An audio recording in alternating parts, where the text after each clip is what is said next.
Aujourd'hui, on rencontre Guillaume Gando. Je ne sais pas si vous allez deviner sa nationalité.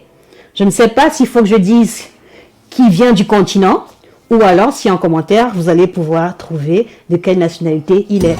À tout de suite!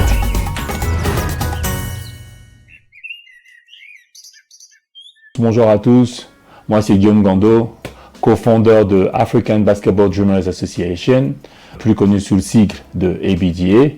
Nous sommes une non-profit ici à Nairobi. On est spécialisé dans le support des femmes dans le sport, des initiatives aux maladies mentales et à l'éducation de par le sport qui est le basket. Le nôtre c'est le basket. Alors on fait des camps et on fait des tournois, non seulement au Kenya, mais dans la région aussi. On espère avec le temps pouvoir en faire un peu plus sur tout le continent. Donc voilà.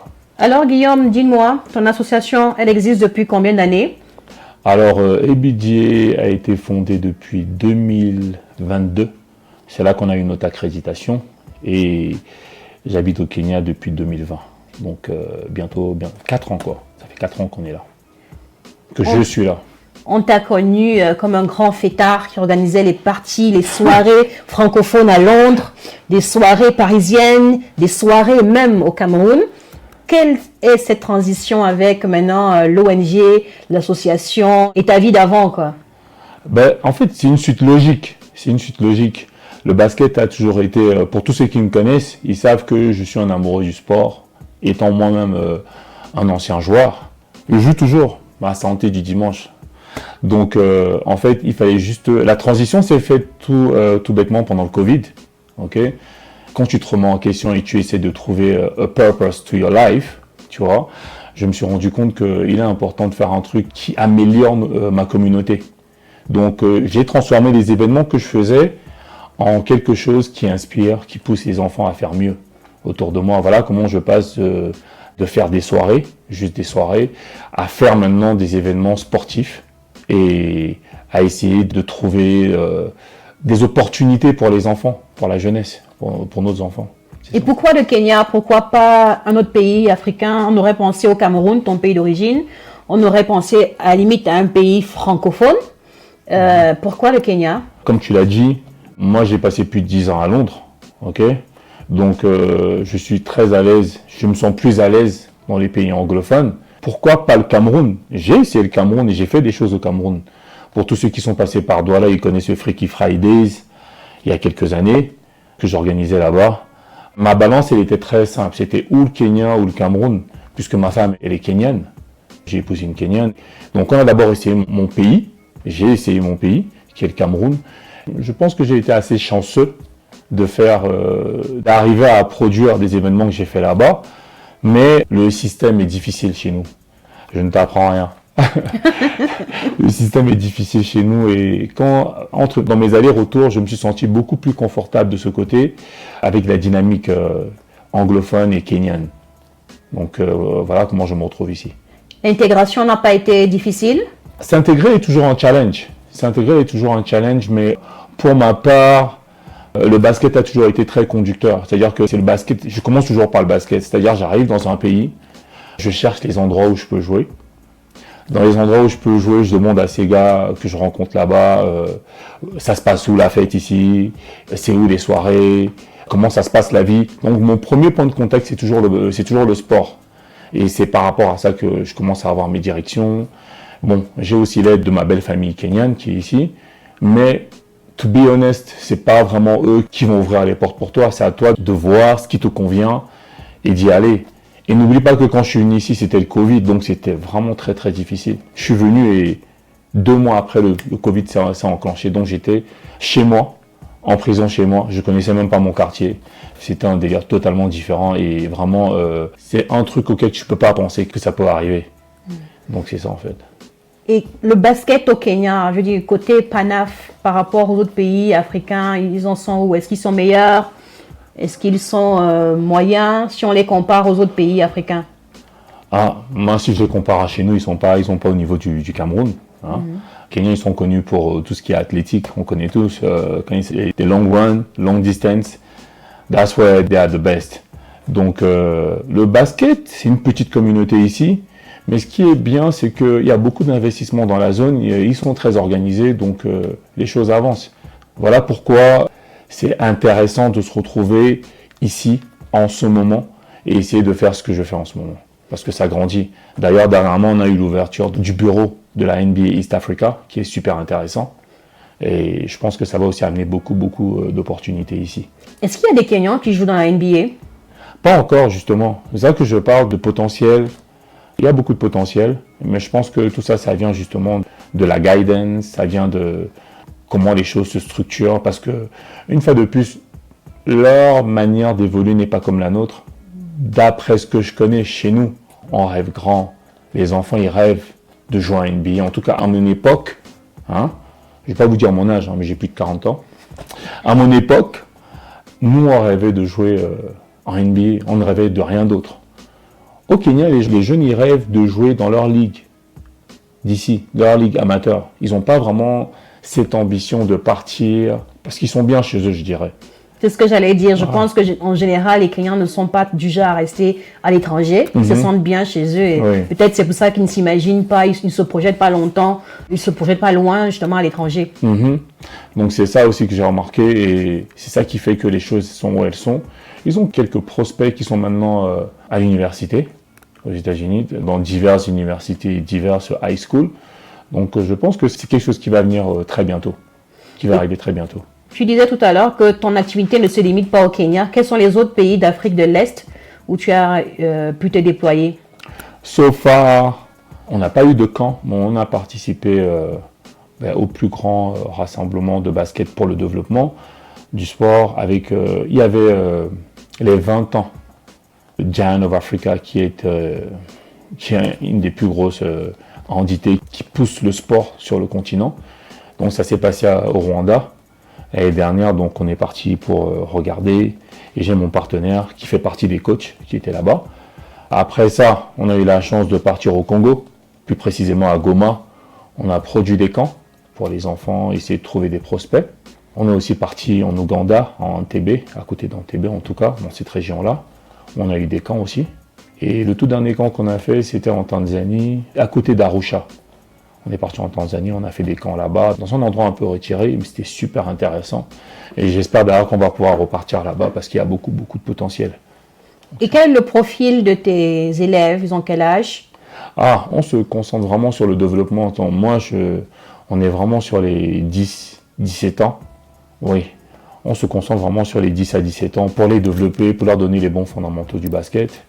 Et aussi, je pense qu'il est intéressant de repérer les talents assez tôt pour qu'on puisse les envoyer aux États-Unis. Parce que so far, on a envoyé 4 enfants aux États-Unis et 2 en Asie, tous en full scholarship. Et c'est ce qu'on fait, c'est-à-dire qu'on essaie de trouver des plateformes derrière nos camps ou nos tournois pour détecter les talents et maintenant les proposer à nos partenaires à l'étranger. D'accord. Et ceux qui sont partis, ceux qui ont eu la chance de partir aux États-Unis ou en Asie, vous restez en contact, ils s'en sortent bien? Je suis resté en contact avec 2 d'entre eux, parce que vous savez, quand les enfants ils partent, comme c'est toute une nouvelle vie. C'est toute une nouvelle vie. Donc c'est pas intentionnel de vouloir couper les ponts avec nous, mais c'est une suite logique. Je suis passé par là, j'ai beaucoup voyagé, donc je sais comment ça fait quand on bouge. Pour ceux, je dirais celles, parce que c'est 2 filles qu'on a envoyées en Thaïlande pour l'université, elles reviennent beaucoup vers nous pour demander des conseils et de la guidance. Et oui, nous sommes en contact avec eux. Pour ceux qui sont aux États-Unis, on est en train de mettre en place de nouveaux partenaires qui vont pouvoir aussi s'occuper de ces enfants-là là-bas, en direct, sans forcément avoir à voyager, à partir là-bas. Donc c'est un peu ça l'idée. Et quelles sont tes ambitions à court terme, court ou moyen terme? Mais l'ambition à court ou moyen terme, se déployer dans le pays. Parce que pour le moment, on a fait beaucoup de camps et beaucoup de choses à Nairobi. Donc, les ambitions, c'est de trouver ces partenaires qui vont nous soutenir à pouvoir faire des camps dans les régions dans lesquelles nous sommes accrédités. Je parle de Nakuru, Eldoret, Kisumu, Mombasa et Nairobi, of course. De pouvoir nous déployer là-bas et essayer d'aller chercher des talents, les voir de partout pour avoir maintenant un national ranking des enfants. Et peut-être avoir un top 20 des meilleurs prospects kenyans. Et donner les chances à tous en fait. Donc ça c'est une des choses sur lesquelles on espère pouvoir se déployer dans un futur proche. Et de l'autre côté, comme je vous disais, on a ouvert une académie qui s'appelle Marksman Basketball Academy, qui est ici à Nairobi, parce que c'est là que nous vivons. Alors, on espère faire grandir l'académie, donc informer les familles que nous sommes sérieux à propos de ce que nous faisons, et que voilà, leurs enfants sont bienvenus. On leur apprend les fondamentaux du basket et on a les fondamentaux du basket. D'accord. De plus en plus, il y a le mouvement des repat. Et on se rend compte justement qu'il y a beaucoup qui reviennent sur le continent, mais pas forcément dans leur pays d'origine. Il y a d'autres qui veulent, mais qui hésitent. Est-ce que tu as un message, un conseil à donner à tous ceux qui sont en train de tâtonner? Est-ce qu'on va, est-ce qu'on ne va pas? Qu'est-ce que tu peux leur dire? Mon conseil, il faut se jeter à l'eau. Je pense qu'il faut se jeter à l'eau, que ce soit dans votre pays d'origine ou ailleurs. Il n'y a rien de mieux que l'expérience. Allez voir. Donnez-vous du temps d'aller voir. Allez-y pour 2 mois, 1 mois. Il faut tâter le terrain. Il faut tâter le terrain parce que rien des recherches que vous faites ne vous donnera l'expérience du terrain. Donc il faut venir voir de vous-même, connecter avec les locaux, connecter avec d'autres expats comme vous qui sont maintenant ici, comme moi et d'autres, et essayer de voir quelles sont les possibilités. Mais pour le cas de Nairobi particulièrement, quelles sont les opportunités pour ceux qui veulent revenir sur le continent? À Nairobi, moi je trouve que l'économie elle est assez forte. Les choses bougent rapidement, ça dépend de votre domaine d'activité. Il faut revenir, dépendant d'où vous venez. Je pense toujours que les gens négligent beaucoup les ambassades. Les ambassades, ils ont les databases de tous vos compatriotes qui sont ici. Je pense qu'il faut taper dans les ambassades, il faut vraiment taper à leur porte et leur demander dans quelle mesure est-ce qu'ils peuvent aider, parce qu'ils ont toujours un bon réseau pour commencer. Je pense que c'est une bonne base pour ceux qui ne viennent pas directement avec des opportunités de boulot. Je pense que c'est une bonne base de commencer par les ambassades et bien sûr avec les 2-3 personnes, connexions qu'ils ont sur le terrain, ça va aussi aider. Et qu'est-ce que tu aimes le plus au Kenya, à part ta femme? Alors, il y a mes enfants, ok. Mais il y a une chose que les gens ne réalisent pas, c'est le temps qu'on a au Kenya. Le temps, il est magnifique. Il est juste, en fait, c'est un climat tempéré. Il fait pas très froid, mais il fait le temps il est assez doux pour bien dormir la nuit.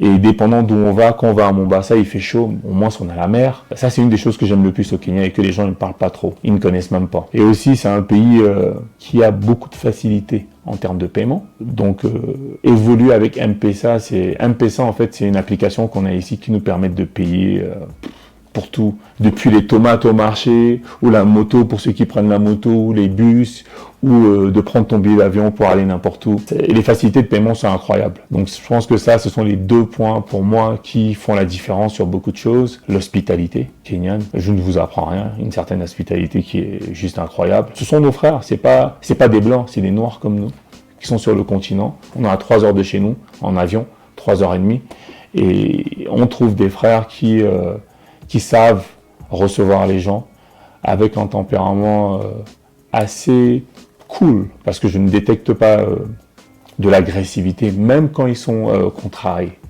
Donc je pense que c'est un point à mettre en avant aussi. Et qu'est-ce qui te manque le plus? Ah, la bonne nourriture du Cameroun, ah là là, la bonne nourriture de chez nous. Donc comme on dit souvent, Dieu ne donne pas tout. Il donne certaines choses et d'autres, il les retire. Donc il faut faire cette balance-là, quoi. Donc je pense que chaque année, un petit voyage aux sources important. Donc, merci. Est-ce que tu as un mot pour la fin? Alors, mon mot pour la fin, c'est Karibu Kenya. Vous êtes bienvenus ici. Venez voir de vous-même, il y a de belles choses. Le Kenya, c'est pas seulement Kibera qu'on vous montre dans les infos, c'est pas seulement la politique aussi. Pas seulement les Gen Z. C'est ça, c'est pas seulement les Gen Z. Le Kenya, c'est aussi un endroit assez beau avec différents paysages, entre le Masai Mara que tout le monde connaît, même Nairobi. On ne parle pas du côté moderne de Nairobi, mais c'est une ville qui est assez moderne, une des plus modernes d'ailleurs en Afrique. Pour moi, le gâteau sur la cerise, c'est la côte. La côte, elle est paradisiaque. Donc venez découvrir. On est là. on sera là pour vous accueillir. Tu es là pour les accueillir, Anaïs. Et puis voilà, donc c'est ça. Vous êtes bienvenus. Merci. Merci à toi, Anaïs. Bye bye. Alors, je ne sais toujours pas jouer au basket. Mais bon, je sais que Guillaume, il va bien s'occuper de mes garçons. Moi, je suis déjà de l'autre côté, je suis assez vieille. Dans son académie, il prendra soin d'eux. Alors, n'hésitez pas, si vous voulez contacter Guillaume, je vais mettre en sous-titre son contact. Envoyez vos questions. Au-delà du basket, même ceux qui veulent suivre le mouvement Repat, si vous êtes intéressé par le Kenya ou par un autre pays, on pourra discuter ensemble avec lui, avec moi. Sentez-vous libre. Nous sommes là pour vous. Merci, à bientôt.